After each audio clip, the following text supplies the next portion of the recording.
There are three kinds of veins in the legs: superficial veins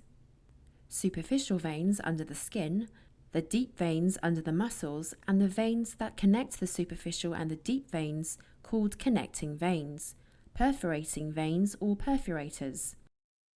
The blood flows into the deep veins from the superficial veins, and at the groin the main femoral vein receives all the blood and passes on to the iliac veins and onwards to the inferior vena cava that is finally connected to the right side of the heart. There are multiple one-way valves inside the lumen of the veins. When these valves are damaged or the veins are stretched out, these valves become incompetent and the blood can leak downwards. This is called venous insufficiency. This can lead to swelling of the legs called edema. When the valve becomes incompetent, in other words it starts to leak, it allows the blood to flow in the wrong direction downwards. The blood then re-enters the deep veins through the perforating veins.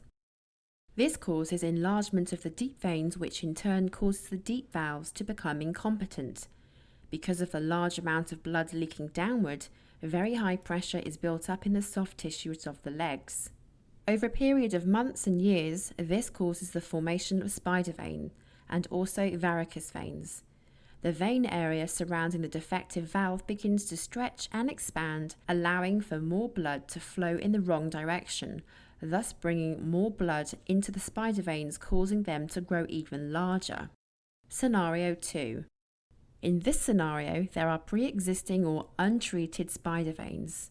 These veins are receiving blood from the deep veins and over a period of time start to require more and more blood flow. This excess overflow of blood goes back into the superficial and deep veins in ever-increasing volumes, and thus enlarging these veins, which eventually start to stretch and cause the valves to become incompetent. The vein area surrounding the defective valves begin to stretch and expand, allowing for more blood to flow in the wrong direction, thus bringing more blood into the spider veins, causing them to grow even larger. You are now seeing scenario 3. In this case, there are clusters of spider veins on the legs and incompetent valves in the larger vein, which have been left untreated.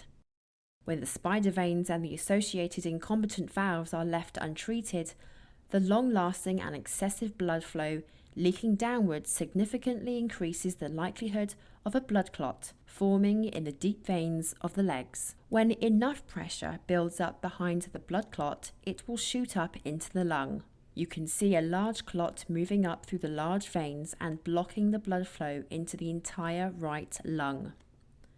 This blood clot is called pulmonary embolism, which causes a large portion of the lung to die. A pulmonary embolism is a life-threatening condition.